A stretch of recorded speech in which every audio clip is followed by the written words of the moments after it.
Tahun 2020 sudah di penghujung. Berdasarkan catatan tim menyingkap tabir, di tahun 2020 ada sejumlah kasus kriminal yang sempat menjadi sorotan publik. Mulai dari pembunuhan yang dilatar belakangi dendam, utang piutang, hubungan asmara sesama jenis, hingga kasus narkoba yang membelit pesohor jagat hiburan tanah air.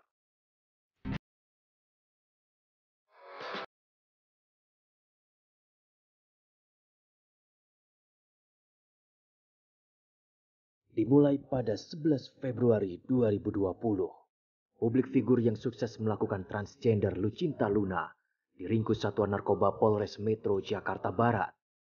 Lucinta diringkus bersama 3 temannya di kawasan Kebon Sirih, Jakarta Pusat. Dari dalam tas Lucinta, polisi menemukan obat keras jenis tramadol dan Riklona. Hasil tes urin Lucinta Luna juga terbukti mengandung benzodiazepin. Kepada polisi, Lucinta mengaku sudah 6 bulan terakhir mengonsumsi obat terlarang. Kurang dari sepekan, giliran Vitalia Sesa ditangkap.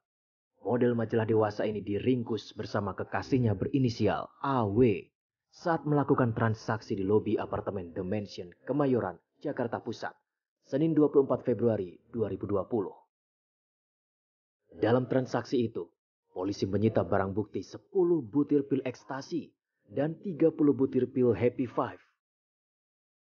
Sedangkan dari dalam kamar Vitalia, polisi menemukan barang bukti 0,63 gram sabu berikut alat hisapnya.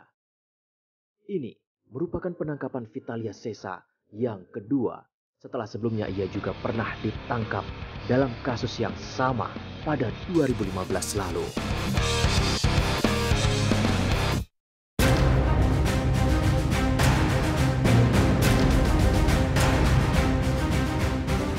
Berlanjut ke bulan Maret 2020, seorang sopir taksi online bernama Samio Basuki Rianto dihabisi oleh 4 remaja wanita. Jasad Samio dibuang di sebuah hutan pinus di tepi Jalan Raya Banjaran Pangalengan, Bandung pada 30 November 2020. Polisi akhirnya meringkus 4 wanita remaja yang merupakan pelaku pembunuhan. Mereka adalah RI yang merupakan otak pelaku sekaligus eksekutor di lapangan. Kemudian Krismawati Cindy Ari, Teresia Caroline Graciela, serta Ariska Saraswati. Keempat remaja wanita ini merupakan penyuka sesama jenis. RI adalah kekasih Krismawati, sedangkan Teresia adalah kekasih Ariska Saraswati. Kasus ini terungkap dari rekaman CCTV di mana keempat remaja wanita ini bingung setelah mobil korban yang mereka rampas mengalami kecelakaan. Para pelaku terbukti ingin menguasai harta benda milik korban.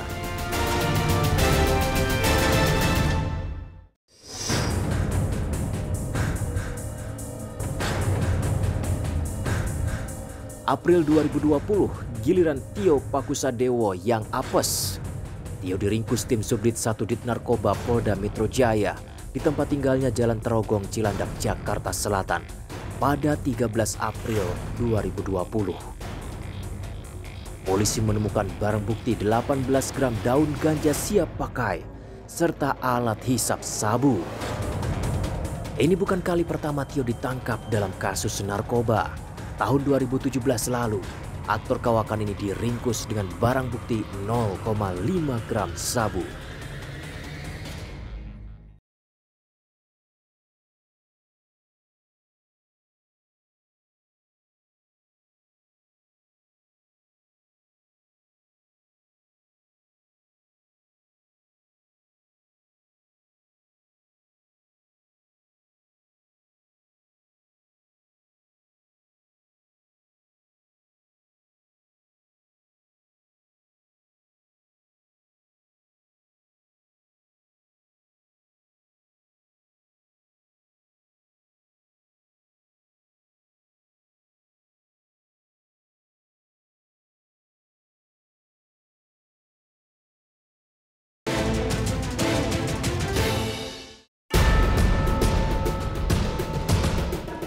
Roy Kiyoshi, entertainer yang namanya moncer lewat tayangan spiritual ini, ditangkap di tempat tinggalnya di wilayah Cengkareng, Jakarta Barat pada 6 Mei 2020 lalu.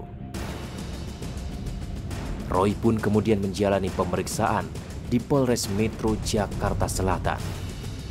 Dari tangannya, polisi menyita barang bukti 21 butir pil psikotropika jenis benzodiazepin. Ramalan Roy tentang banyaknya publik figur yang tertangkap karena narkoba sepertinya benar terjadi. Namun sepertinya ia tak bisa memprediksi kalau dirinya ikut terjerat dalam kasus ini.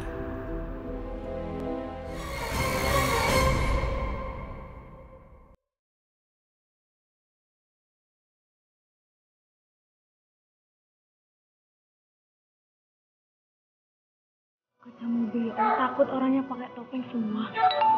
Di bulan Juni 2020, kasus perseteruan antara John Refra K alias John K dan saudaranya Nus K sempat jadi perhatian publik. Belasan anak buah John K merusak rumah milik Nus K di Green Lake City, Cluster Australia, Cipondo, Tangerang, Banten.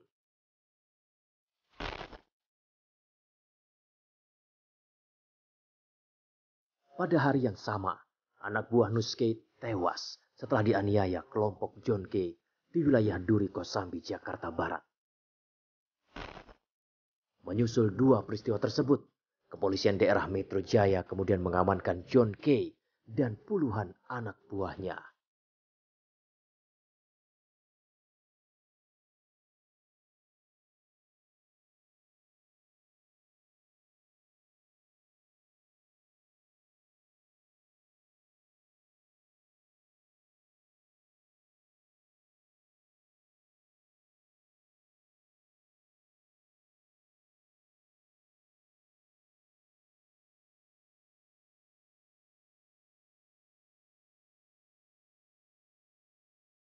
Mereka pun ditetapkan sebagai tersangka.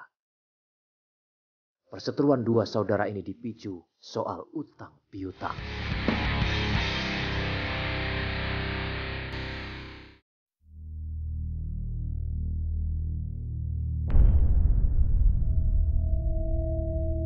Masuk di bulan Juli 2020, sesosok mayat berjenis kelamin pria ditemukan terlungkup di pinggir jalan tol Jakarta Outer Ring Road, Ulu Jami, Jakarta Selatan pada 10 Juli 2020. Ada dua luka tusukan di tubuh korban, masing-masing di bagian leher dan dada.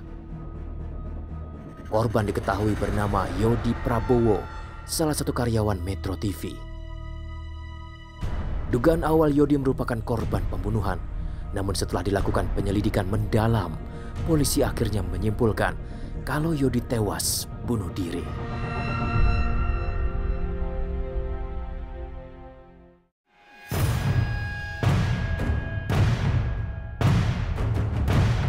Di pertengahan Agustus 2020, peristiwa pembunuhan terjadi di kawasan Kelapa Gading, Jakarta Utara. Sugianto, bos PT Dwi Putra Tirta Jaya, terkapar setelah ditembak pembunuh bayaran.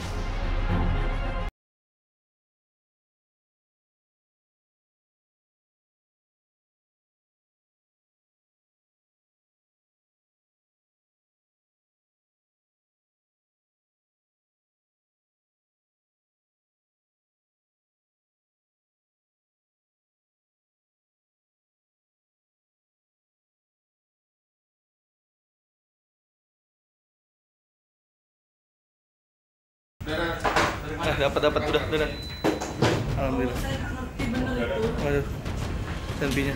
Ya, keluarin semua aja.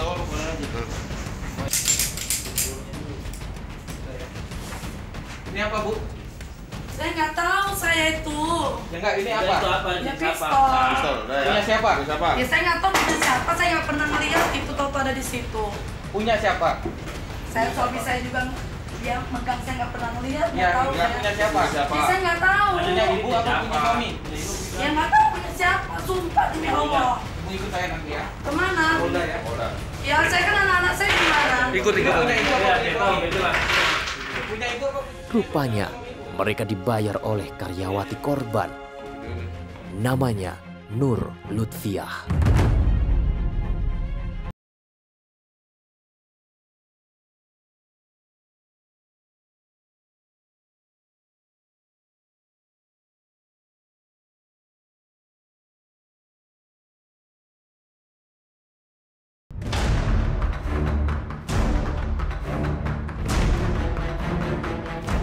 Satu bulan kemudian, larinya terpidana mati kasus narkoba dari Lembaga Pemasyarakatan Kelas 1 Tangerang juga membuat geger publik. Namanya Chai Chang Pan alias Anthony. Warga negara Cina ini merupakan terpidana mati atas kepemilikan 135 kg sabu. Saat itu Senin 14 September 2020 dini hari, dalam rekaman CCTV, Chai Chang Pan terlihat keluar dari dalam gorong-gorong. Ia kemudian berjalan dengan santai dan menghilang. Chai Chang Pan lari dengan cara melubangi lantai, persis di bawah tempat tidurnya. Ia kemudian keluar dengan menyusuri gorong-gorong sepanjang 28 meter hingga keluar tembok penjara. Perburuan Chai Chang Pan berakhir. Ia ditemukan tewas gantung diri di dalam hutan Kolyang Jasinga, Bogor pada 18 Oktober 2020.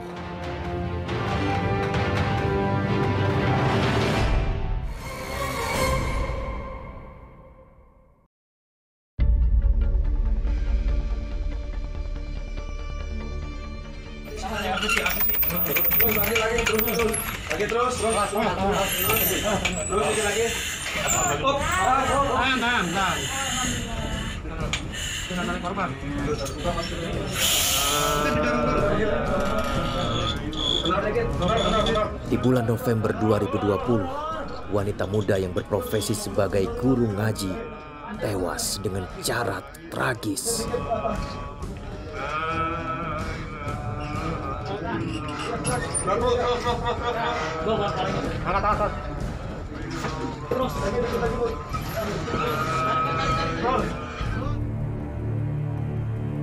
Korban Atikotul Mahya, biasa disapa Bunda Mahya. Ia ditemukan tewas di dalam sumur belakang rumahnya di Kampung Lingkungan 2 Cibinong, Kabupaten Bogor.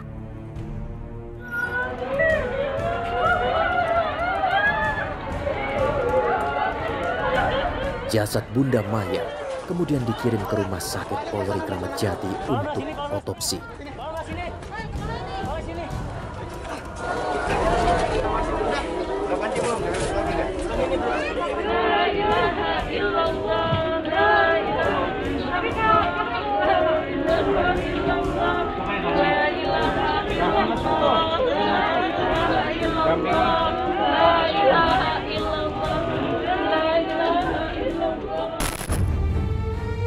Rupanya korban dihabisi oleh Kuntaryo, tetangganya sendiri. Ironisnya, istri Kuntaryo juga bekerja sebagai asisten rumah tangga di rumah korban. Kuntaryo mengaku menghabisi nyawa Bunda Mahya karena kesal ditagih hutang.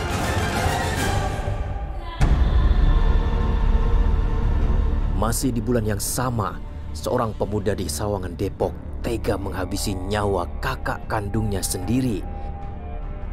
Korban Dedi alias Dendi. Dedi dihabisi oleh Juwana alias Juan, adik kandungnya. Mayat Dedi dikubur di ubin kontrakan. Nah, polisi aja, polisi. Kepala ya? Iya. Ini kepala, ini kepala. Itu simpulnya dia itu gitu. Buka. Buka.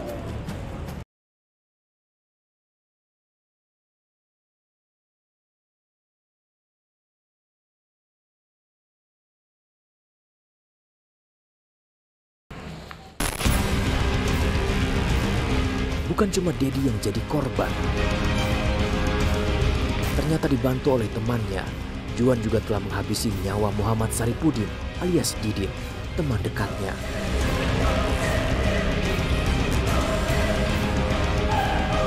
mayat Didin dikubur di wilayah Bogor.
Motif utama yang paling dia sampaikan, dia merasa sakit hati terhadap si korban.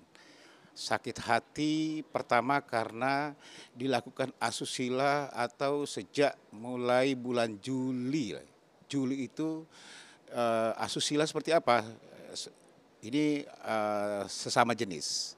Yang pada saat dia tidur pertama kemudian dilakukan asusila terhadap si pelaku ini. Ini yang pengakuan. Yang kedua, sakit hati juga merasa bahwa tidak sesuai dengan janji katanya. Makanya saya punya niat Pak, mau saya habisi aja, saya suka dimarah-marahi dan saya nggak pernah dibayar lagi katanya. Itu menurut dia. Biasanya 100.000 Mas dibayarnya.